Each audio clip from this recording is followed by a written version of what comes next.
Welcome back to How to Souls. Hi, it's me, it's Rach, face reveal. I'm speaking to you now, face to face, just because before the game starts, there's a couple things just to go over with this episode. It's not the best. We had some issues. My disk drive, I had no idea. I was recording in 2K this whole time, and the files were enormous, and my disk was totally full, and it's cut out recording part way. So I've had to redo them. I'm about to re-record Brightstone Cove, Tseldora.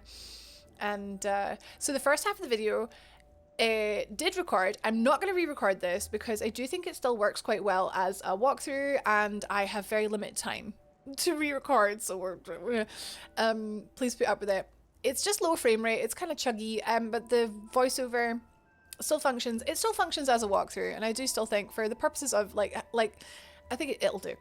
The second half is going to be re-recorded, so if I sound like depressed, it's because I've just lost my footage and I've had to re-record in New Game Plus. But Dark Souls 2 does have this really handy mechanic of using a bonfire aesthetic to respawn the area and the boss, so at least we have that. At least I didn't have to replay the entire game just to show you Duke Steer Freya. I'm so gutted, guys. The fight went so well. It was it was beautiful. I almost did it hitless. I think I got hit once by a little spider. It was beautiful, and I lost the footage. I'm gutted. So yeah, we're gonna do this on New Game Plus. Just so you're aware. And so the first half of the video is gonna look like trash, and the second half, I'm gonna probably play like trash because everything has double health. Anyway, right. So thank you for understanding. If you too suffer from technical difficulties on almost a daily basis, leave the video a like. In solidarity, and yeah, enjoy the show. I'm sorry it's not top quality this time round, but I'll see you in the next episode. This is How to Souls, and welcome back to our walkthrough of Dark Souls 2 Scholar of the First Sin. So you've seen in the disclaimer before this episode that the frame rate is not the best. It's kind of choppy. Sorry about that. To make things worse, I had my mic muted as well, so this is post commentary as well. I'm going to do my best to try and match basically everything that I said in the original recording, but apologies if it's a little bit disjointed. What can I do? I'm doing my best. But yes, welcome back to Dark Souls 2. Last episode we did a couple of side areas, and now we are ready to go back to the main path. We're going to go for our third primal bonfire, and that is Brightstone Cove, Tseldora, which is, in my opinion, when the game starts to get tricky. So Tseldora and Iron Keep, which is the other one we've got to do, yeah, is when it starts to get difficult. So we're going to want to do everything we can now, just for a little bit, to make sure our equipment is right, it's leveled up as much as it can, our stats are good. I think here I'm showing off, so I have, at the minute, I've got 18 Vigor. That could definitely do with getting a bit higher. We're going to get that to 20. Base Endurance, Vit. Endurance, we could get a little bit more endurance as a mage because you do use stamina when you're casting, so it's would be okay getting a bit more of that. But we've got 30 attunement, which is 6 slots. We're going to look to get a 7th much later on in the game, probably. Base strength, dex, adaptability, we don't need any of that as a caster. Int and faith, we're going to level equally. Make sure they're always sort of like the same number because they scale together for dark. But yeah, that's our stats at the minute. In our equipment, we have leveled up the Sunset Staff to +4 using Twinkling Titanite. I've also got the Pyromancy Glove because Pyromancy is going to be really useful in this next area. Rings wise, we're rocking the Ring of Steel Protection to make up for our lack of defense and health. Which is a solid choice as a paper thin mage. Chloranthy ring to keep that stamina recovering faster. Clear bluestone ring for cast time. Essential ring for a caster. And the 4th slot you could kind of interchange. I'm using the stone ring because I do quite like how it reduces enemy poise that bit faster if something is blocking you. But you could easily swap this out for something like the silver serpent ring to get more souls, the restoration ring, or perhaps the Ring of Binding. If you're dying a lot and your health bar is reducing, the Ring of Binding could be a solid choice here for just making sure your health doesn't dip too low. The Pyromancy Flame, we've been leveling up. We got it to +5 using their fire seeds that we've found so far. We leveled it up just with Rosebeth up at the top there. and it's gonna do bits. I've got a good feeling about the Pyromancy Glove in this upcoming area. We also have the binoculars equipped, which is for like manually aiming spells. They don't do damage, obviously, but they are quite handy. And we do have a chime. That's for miracles. I don't think I'm going to use that very much, but I just have it. It's just there. You can equip 3 things, so there's 3 things in my hands. Equipment-wise, we're still rocking the Lion Mage set. We can level that up, possibly a couple more points with large Titanite. But our Black Hood, unfortunately, that uses Twinkling Titanite, so we're not able to level that up anymore. So we're just going to go and see if I can get any more extra points onto this Lion Mage set while we're here. We need to pop some souls to be able to afford the level up. Just there. Oh, heck it, we're popping quite a lot of souls. Yeah, I mean, we've got a couple things to buy, so we've popped quite a lot. Heading over to reinforce.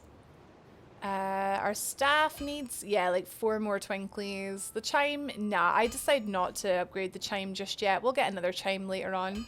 Here's our armor here, so we can get 1 more point into each of the pieces, and that's us out of large Titanite shards, but we can get more by farming in Black Gulch, the area that we've not long finished. And we can go and get the leeches that are in the very flammable tar pits. We can farm them to get large Titanite shards and Titanite chunks if we want to. Which we don't, but you might. But that's an option.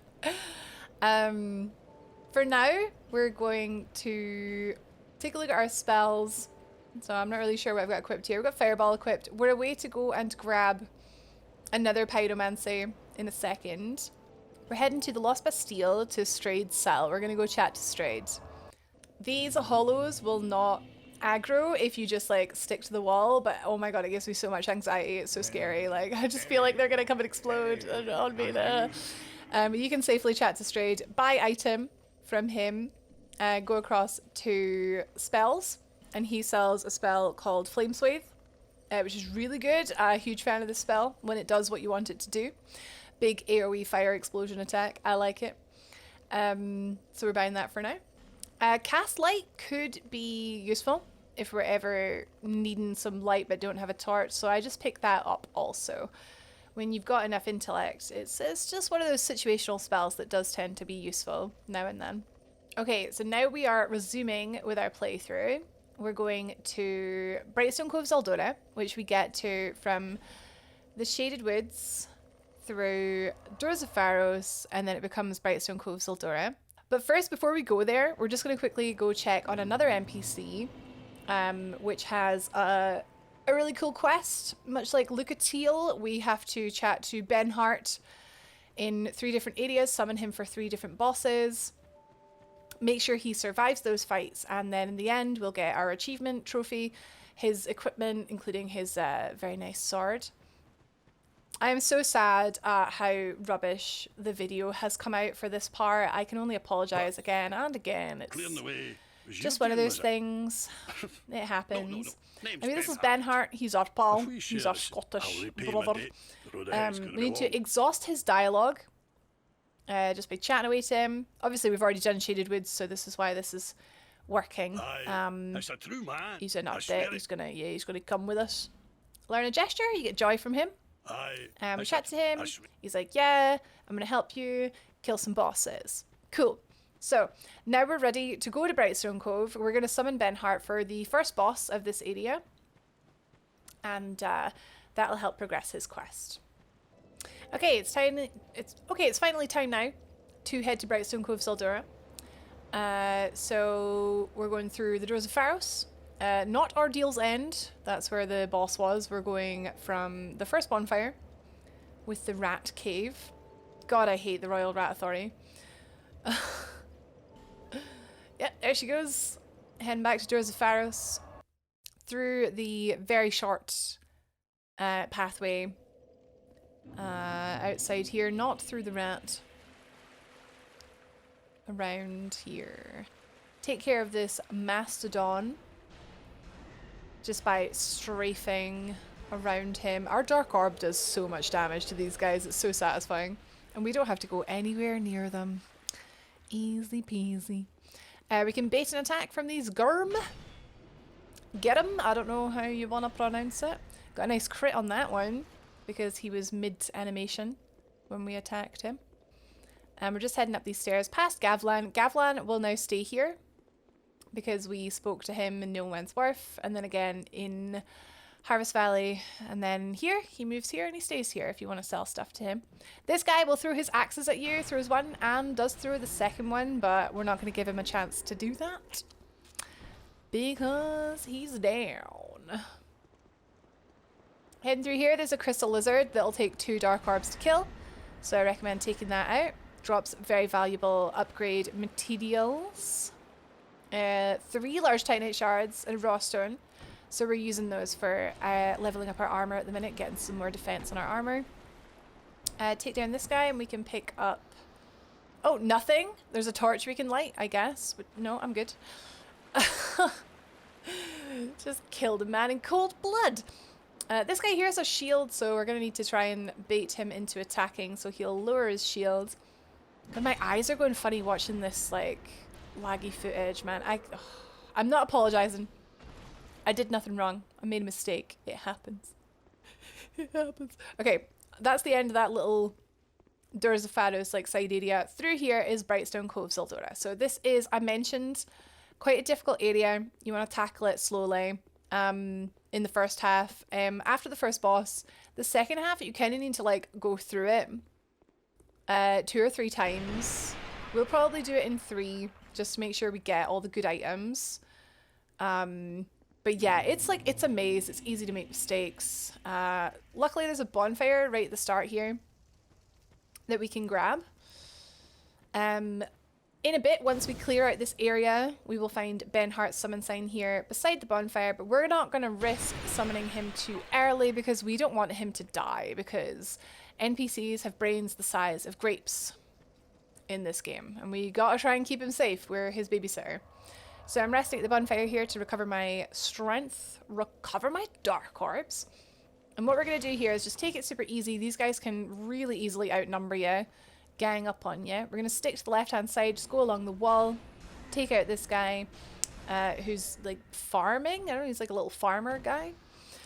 And grab these souls on the floor here. We can destroy these structures just by attacking them with a melee weapon or a staff. This first one has some loot on the top of it, and then the other 2 have archers on the top of them. So oh, we pulled a guy here, so we're just making sure we only want to fight 1 guy at a time. So if we pull someone, we want to retreat back to a previously safe area. There is 1 guy hiding in that tent there, and then an archer there waiting to snipe us. So it's just a case of, like, be aware of everything that's around you. If we stick to the wall, then nothing can creep up behind us, right? The pigs here, I found out they are resilient to dark and possibly also magic, but they have a peculiar susceptibility to pyromancy. So yeah, they do not take a lot of damage from dark. I switch to the fireball here and it does bits. So that's our strat for the pigs, fire. A lot of the time, if dark doesn't work, magic probably also won't work. So our alternative to dark is going to be fire going forward. We're just continuing avoiding this archer, which has now aggroed onto us. Just taking out guys one at a time. This area is... there's a couple hidden fun little shinies. Most of it is BS, but we're just taking it slow. Heading up this ridge here, take out this archer. There's a well there that we're going to go in just a bit. We're just going to make sure everything's down first, because we do have to make a speedy exit from this well. Okay, there's another pig that we can throw fire at. I don't seem to be switching to fire orb. Oh, we're going for this guy first. This is weird. Watching my own gameplay, it's like, wow, Rach, you're just so average. I'm my own worst critic, but in the best way, you know? Right, pig goes down to just 2 fireballs. I get shot in the head, which is one of those hilarious Dark Souls 2 staggers. And then we're going to go over and get some revenge on this guy. Destroy his house. and destroys life. Just like that. There is one last guy just hiding in this tent here, which I'm going to grab the now. There we go. And with that, that is all the NPCs in this area. NPCs? Yeah, I guess enemies are NPCs. You don't play as them, they're non-player. Okay, now we're going to head down the well. So we'll run up the ridge just behind the well. And then what we want to do, you don't jump, you just sort of like run off the edge, like sprint off the edge, and you will fall down it. We're going to get our fireball ready because there is a pig down here that we don't want to get backed into a corner. So we're going to push the offense, go straight in there with the fireballs, take it out pretty quickly. If you have a big weapon, like big sweeping, like wide attack weapon, you might struggle here. So I'd switch to something like a thrusting weapon, which will be much better in close quarters. Up here is the worst enemy in the game, a mimic. So it's a chest. You can tell it's a mimic because it's got teeth and it's ever so slightly breathing. This mimic sucks because you think to yourself, right, it's gonna wake up and jump forward and get me, but no. Even if you're standing behind it, it will still grab you. So the best way to fight this mimic is just to avoid that initial grab entirely. We're going to wake it up and then basically just run away. Because once it's awake, it's not a threat, but it's that actual animation of it waking up, of it lunging forward, or in this case, in a massive 360 wide AoE. It just sucks. So don't hang around it when it wakes up. We're going to take that ramp and just immediately peace out. So this is me aiming very well. Okay, goodbye. So he wakes up and actually gets kind of stuck here, so we're able to just pick him off with our dark orbs like fairly easily. He will go down in just a few hits. I could have probably just stood there and killed it without moving, but I just think it's a good idea just to get out of the way, just to avoid that grab entirely. This item on the well here is a Titanite shard. We don't really need regular Titanite shards anymore, but it would be a shame not to pick it up. So we're just circling back around here to get the loot from the mimic. Once again, just run off the edge. Oh, run off the edge into the well. And the loot has dropped down the bottom here. So it's got dark leggings. So all the mimics in this game drop parts of the dark set, which is really cool, like Dark Wraith set from Dark Souls 1. This one drops the Staff of Wisdom, which I'm looking in the wrong place for. But this is the best pure sorcery, pure intelligence, or intellect, sorry, staff in this game. So you'd use this if you've only leveled intelligence and you're using like pure sorceries. We're using dark sorceries, so it doesn't really apply to us. It requires 50 int to use. It has an S scaling right out the bat. If you have 50 in and use this staff, it is just mint. It is big damage. It's really good. We might use it one day, but it is not this day. But it's definitely worth picking up, just in case you decide you want to be a spellcaster one day. And with that, that is the first little area done. But we're just going to clear now until the first boss, and then we're going to come back and get Ben. So I'm going to rest here just to get my spells back. And then everything respawns, but we don't need to go anywhere near it, so it's no big deal.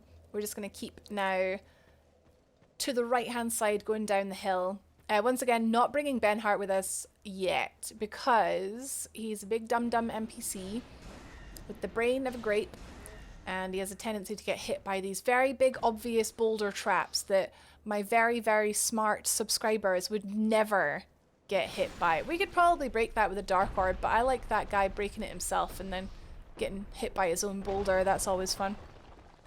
So we're going to head up here and just make sure that other boulder can't take us by surprise. Take out a couple guys here.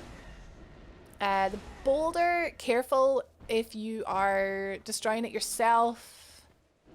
It's got quite a wide hitbox in that it can hit you. I hit it with my staff, but it was pretty close to hitting me. Peasant attire. Now we too can be a peasant. Soul of a brave warrior.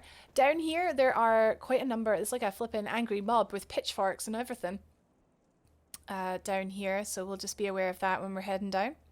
This area is really nice because, like, I mean, it sucks, but it's nice that you can see the area that's coming up ahead. We're actually going to travel down there shortly. That's kind of cool seeing how the world connects. I like it. Something this game kind of lacks is that feeling of like the world all connecting together, so it's nice to see here. Yeah, these guys, so my crowd control is kind of lacking here. Definitely could have done more here. At the minute I'm just sort of backing off, baiting an attack, and then backing off and trying to just take down one at a time. We've got loads of space to play with, so it's a viable strategy in any situation, but there's definitely more I could have done here to try and like AoE them. If I had used Fireball, it would have hit 2 or 3 of them at once. But wow, we got the job done. It wasn't super clean, but could have definitely used Fireball there for some AoE. Continuing down the hill past the angry mob. If you're playing this on New Game Plus, which we will be, shortly in the latter half of this episode, there's a surprise here. Enjoy the surprise. Large Titanite shard to pick up there to put in our armor. We've got some more angry peasants here that don't seem to really mind me picking them off one by one, so we're not going to complain about that. And then we can enter the big door that has big spiders on it, because it is time for spiders. This whole area has so many flippin' spiders, and they're horrific. Like, their design is flippin' scary, man. They've got like big skulls on their bums, and yeah, they're like Skulltulas from Zelda. They're like not nice looking spiders. They're scary. These ones in this room don't attack. They're passive. As far as I'm aware, I don't think you can attack them either. So don't worry about them. My biggest tip for going through this area, this whole area in fact, is using a torch. So I can't be bothered going back to the bonfire, so I just use a flame butterfly here, which spontaneously lights a torch. I'm going to light this plinth here so we can relight the torch whenever we like. And also we have sort of a safe area that we can come back to if we ever do pull lots of spiders and we don't really know what to do, we don't want to get swamped. We can always go back there to that light, because the spiders hate the light, or they hate the warmth. No, I think, well, they hate both. They hate the heat, light, and fire. So in here, the spiders don't attack until you open the chest. The chest is bugged. The chest is bugged. Trapped. The chest is trapped. So we're gonna open it there, pull all the spiders, head back to the torch, and then pick them off one by one. The spiders not only hate my torch, but they also hate the torch I've lit behind me, so they want to come nowhere near me. They're kind of confused.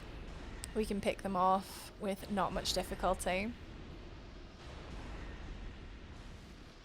That one broke the chest, which makes me very upset. However, in this case, it seems that when this chest is broken, it doesn't destroy the loot inside it, and we still get our 20 heavy bolts.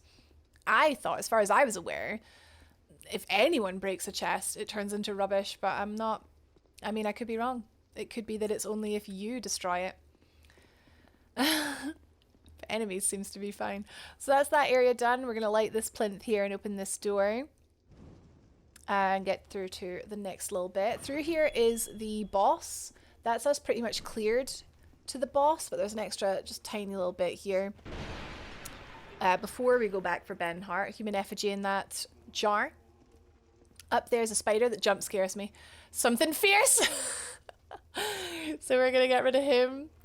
This is an illusory wall, which opens by pressing A or X if you're on the PlayStation. Not by hitting it with a weapon or rolling. That spider should jump down, but we're just going to get the better of it. We're going to surprise him rather than him surprising us for a change. So just boop. Okay, get rid of him. Cover our asses. Lots of little spider ambushes here, and they're bad if they die quite quickly, but they're bad if they gang up on you. They can really do some damage. Okay, up here there is a water urn. If you roll through this, you'll get a buff/debuff, in this case a debuff, where you're sort of covered in water for, that's like a minute, 90 seconds, something like that. Like so. Being covered in water makes you take less fire damage, but it also makes you take more lightning damage. So in this case, a debuff, because the boss just down below, some of the enemies do lightning miracles, and if you're covered in water, those are going to conduct, and you're going to take a lot more damage. So it's kind of a little trap urn there. But But we're heading back to the bonfire anyway, so it'll run out by the time we get to the boss.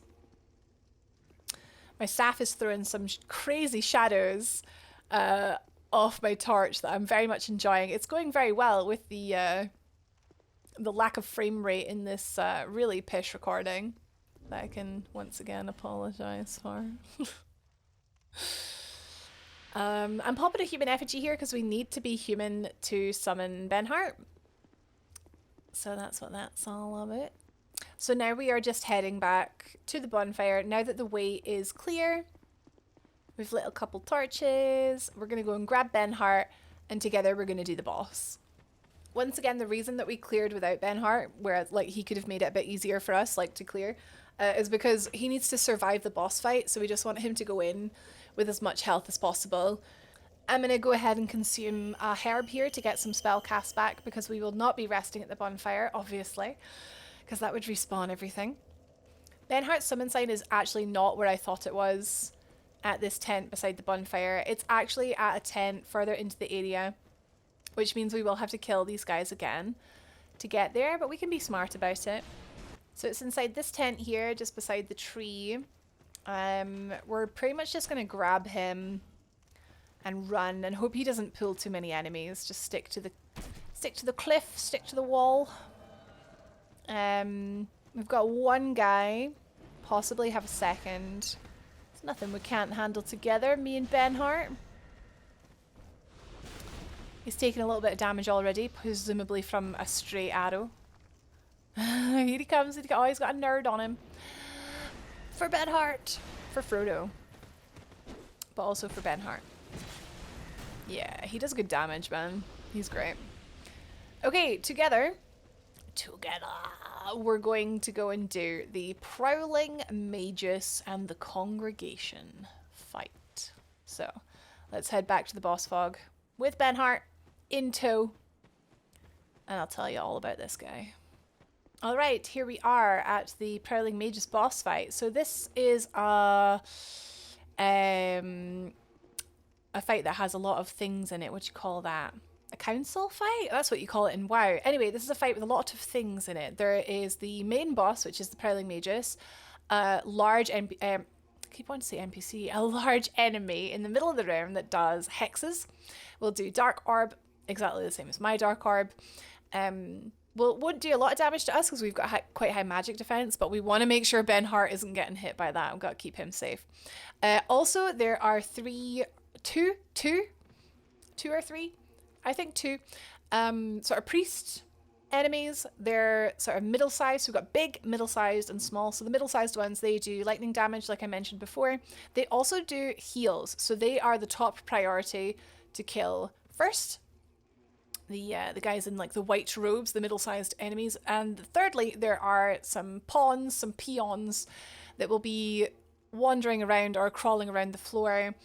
They're the lowest priority. They will only really bother you. They'll maybe like interrupt a cast. They're not going to do much damage. They're not going to swarm you because they're super slow. But they will be annoying. They're going to interrupt your casts if they hit you. So they could cause you to get hit by something else, basically. There are water urns in the arena to be aware of while you're fighting the guys with the lightning. And yeah, Prowling Magus just does various hex abilities. It's such an easy fight. It's over so quickly. They have such low health. We have Benhart. It's not going to last long. But priority is middle-sized, large, small. All right, with our health topped off, it's time to go right away. So yeah, you can see the Magus in the middle. There are two Faith casters. Again, we've got quite high magic defense. We got hit by two flippin' lightning spears there. We're able to take them down in 3 hits of Dark Orb, so that's 1 down. Accidentally locking onto the little guys. Benhart's doing fine. He's got plenty of health. I get hit by a Dark Orb, which does nothing. Maybe I'm a little bit over-leveled for this boss. There's Prowling Magus, which has what's called AoE. I think that's basically just like force. It doesn't seem to do much damage, but it does knock you down. So it's more of an annoyance, really. So he's got like no health at all. He's going down really quickly. So we're going to finish him off just with a fireball there. Congregation. Another fireball, take that. I'm enjoying the fireballs. I'm enjoying the AoE. And we're going to let Benhart have the honour of the final hit if he wants to. There we go. So, he survived. There was never any doubt. Never had a doubt, Benhart, that you would survive, really. It's not a hard boss. And we are rewarded with a Titanite slab.